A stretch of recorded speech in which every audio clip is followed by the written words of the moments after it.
जय हिंद दोस्तों। दिल्ली में सरकार के खिलाफ जो स्टूडेंट्स का प्रोटेस्ट चल रहा है वो काफ़ी तेज़ी से स्प्रेड होता जा रहा है। अगर आप देखें तो देश के कई अलग अलग शहरों में कई अलग अलग हिस्सों में छोटे बड़े कई प्रोटेस्ट देखने को मिल रहे हैं। इनफैक्ट कल रात को मैं देख रहा था 9 बजे के आसपास पुलिस और प्रोटेस्टर्स के बीच काफ़ी सीरियस सिचुएशन बन गई थी। जंतर मंतर के आसपास माहौल बहुत ज़्यादा टेंस्ड हो गया था। कुछ टाइम के लिए लग रहा था कि सिचुएशन शायद आउट ऑफ कंट्रोल हो चुकी है। हालांकि बाद में सिचुएशन को कंट्रोल कर लिया गया था। लेकिन आज सुबह सुबह पीएम मोदी ने पेपर लीक और एजुकेशन रिफॉर्म्स को लेकर एक बड़ी अनाउंसमेंट की है। इससे रिलेटेड आप काफी सारी हेडलाइंस भी देख पाएंगे। खैर, इसको हम डिटेल में समझेंगे और साथ ही हम बात करेंगे कि कल कॉकरोच जनता पार्टी ने भी कहा है कि ये मूवमेंट अब और बड़ा होने वाला है। उन्होंने सीधे सरकार को वार्निंग दी है कि अगर उनकी बातें नहीं मानी जाती हैं तो ये प्रोटेस्ट और ज्यादा ग्रो करेगा। उनका दावा है कि ये देश का सबसे बड़ा प्रोटेस्ट भी बन सकता है। चलिए सबसे पहले बात करते हैं पीएम मोदी के ट्वीट की। तो उन्होंने लिखा, nothing is more important than the welfare and future of our youth. और इस ट्वीट में जो सबसे बड़ी बात कही गई वो थी फास्ट ट्रैक कोर्ट्स को लेकर। अब देखिए इस ट्वीट के अंदर एग्जैक्टली बात कही क्या गई है।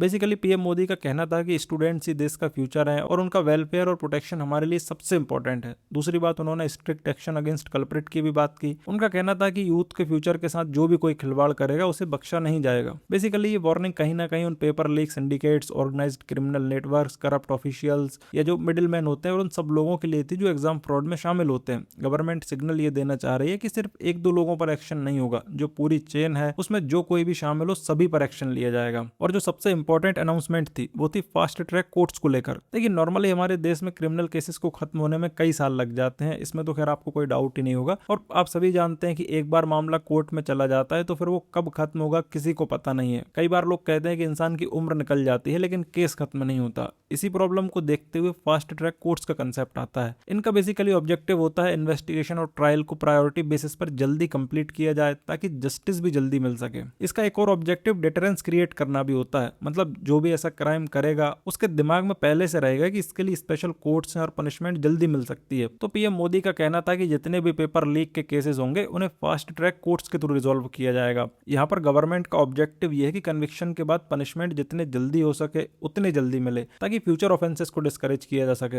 अब सवाल यहाँ पर यह आता है कि प्राइम मिनिस्टर मोदी इस स्टेज पर आकर ही क्यों रिस्पॉन्ड कर रहे हैं, राइट? ये सवाल आपके मन में भी जरूर आया होगा, पहले भी तो रिस्पॉन्स आ सकता था। देखिए ऑब्वियस सी बात है, जिस तरह से स्टूडेंट्स का प्रोटेस्ट तेजी से स्प्रेड हो रहा है उसके बाद प्रेशर तो बढ़ना ही था। अलग अलग स्टेट्स में भी प्रोटेस्ट देखने को मिल रहे हैं और वैसे भी प्रोटेस्ट पिछले कई दिनों से चल रहा था, स्पेशली जंतर मंतर के आसपास। लेकिन रिसेंटली पार्लियामेंट मार्च का जो अनाउंसमेंट हुआ और उसके बाद जो पूरा मामला और ज्यादा सीरियस हो गया, तभी से आप देखेंगे कि गवर्नमेंट की तरफ से डायरेक्ट रिस्पॉन्स भी आना शुरू हुआ है। पॉलिटिकल प्रेशर भी बढ़ा है। राहुल गांधी भी प्राइम मिनिस्टर के रेजिडेंस के बाहर पहुंच गए थे, उन्हें डिटेन किया गया। हालांकि बाद में रिलीज कर दिया गया था, लेकिन उन्होंने भी अपनी डिमांड्स रखी। अपोजिशन की डिमांड थी कि एजुकेशन मिनिस्टर धर्मेंद्र प्रधान को रिजाइन करना पड़ेगा। राहुल गांधी का तो यह भी कहना था कि जिस तरह स्टूडेंट्स के ऊपर क्रैकडाउन हुआ है उसके लिए होम मिनिस्टर अमित शाह का भी रेजिग्नेशन होना चाहिए, पार्लियामेंट में डिस्कशन होना चाहिए। इसके अलावा इंडिपेंडेंट इन्वेस्टिगेशन होना चाहिए और इस पूरे मामले में ज्यादा अकाउंटेबिलिटी फिक्स होनी चाहिए। इसके अलावा सिर्फ अपोजिशन ही नहीं, पेरेंट्स, टीचर्स, कई कोचिंग इंस्टीट्यूट्स और जो सिविल सोसाइटी ऑर्गेनाइजेशंस हैं वो भी इस पूरे इशू को लेकर कंसर्न रेज कर रहे हैं। तो इन सब डेवलपमेंट्स को देखते हुए आज पीएम मोदी का ये रिस्पॉन्स आया था। अच्छा, फास्ट ट्रैक कोर्ट्स के बारे में मैं आपको एक और चीज समझा दूं। देखिए ये कोई अलग कॉन्स्टिट्यूशनल कोर्ट्स नहीं होते, ये बेसिकली स्पेशल कोर्ट्स होते हैं जिनका पर्पस होता है केसेस का डिस्पोजल जल्दी करना। इनके कुछ खास फीचर्स भी होते हैं, जैसे हियरिंग्स प्रायोरिटी बेसिस पर होती हैं, डेडिकेटेड जुडिशियल ऑफिसर्स होते हैं और प्रोसीडिंग्स का टाइम बाउंड रखने की कोशिश की जाती है। फॉर एग्जाम्पल कई केसेस में टारगेट होता है कि 90 दिनों के अंदर ही मैटर डिस्पोज किया जाए।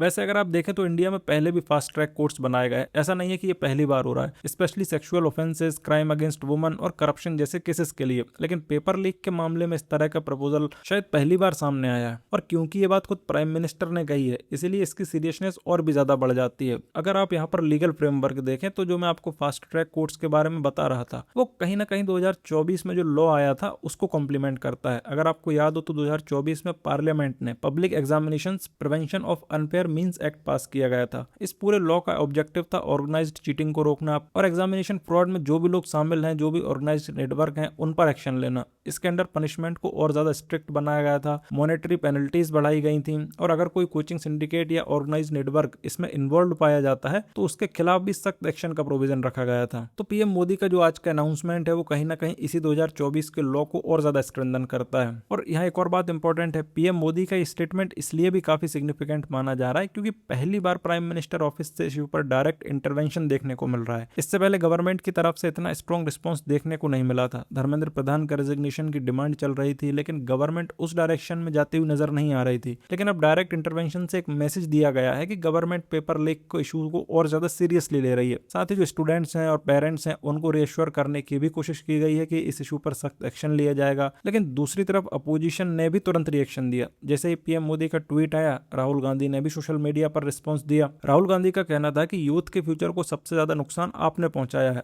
उन्होंने आरोप लगाया कि एजुकेशन सिस्टम को कैप्चर होने दिया गया, उसे कमजोर किया गया और पेपर लीक में शामिल लोगों को प्रोटेक्शन दिया गया। और इसके अलावा धर्मेंद्र प्रधान के रेजिग्नेशन की भी डिमांड की, स्टूडेंट से माफी मांगने की बात कही और जो जंतर मंतर पर स्टूडेंट्स के साथ जो पुलिस एक्शन हुआ था उसके खिलाफ भी एक्शन लेने की डिमांड की। सिर्फ राहुल गांधी नहीं, कांग्रेस के सीनियर लीडर जयराम रमेश ने भी रिएक्शन दिया। उनका कहना था कि पीएम मोदी के पास पार्लियामेंट में खड़े होकर इस इशू पर सीरियस डिबेट करने की हिम्मत नहीं है। उनका कहना था कि सुबह उठकर सोशल मीडिया पर स्टेटमेंट देने से कुछ नहीं होता, इससे सिर्फ स्टूडेंट्स को दिलासा देने की कोशिश हो रही है। कांग्रेस का आरोप था कि पीएम मोदी प्रेशर में है और इसी वजह से ये स्टेटमेंट सामने आया है। खैर, इन सारी डेवलपमेंट्स के बीच देखना होगा कि आगे ये पूरा मामला किस डायरेक्शन में जाता है। ओवरऑल अगर गवर्नमेंट का स्टैंड देखें तो सरकार का कहना है कि एक्शन पहले ही शुरू हो चुका है। पेपर लीक से जुड़े 13 लोगों को अरेस्ट किया जा चुका है। मूवमेंट के रिप्रेजेंटेटिव्स के साथ लगातार बातचीत चल रही है और एग्जामिनेशन रिफॉर्म्स को लेकर पार्लियामेंट में डिस्कशन के लिए भी गवर्नमेंट तैयार है। लेकिन जो सबसे बड़ी डिमांड है स्टूडेंट्स की, एजुकेशन मिनिस्टर धर्मेंद्र प्रधान का रेजिग्नेशन, अभी तक गवर्नमेंट का उस पर कोई खास रिएक्शन नहीं आया है, उस तरफ कोई भी सिग्नल नहीं दिया गया है।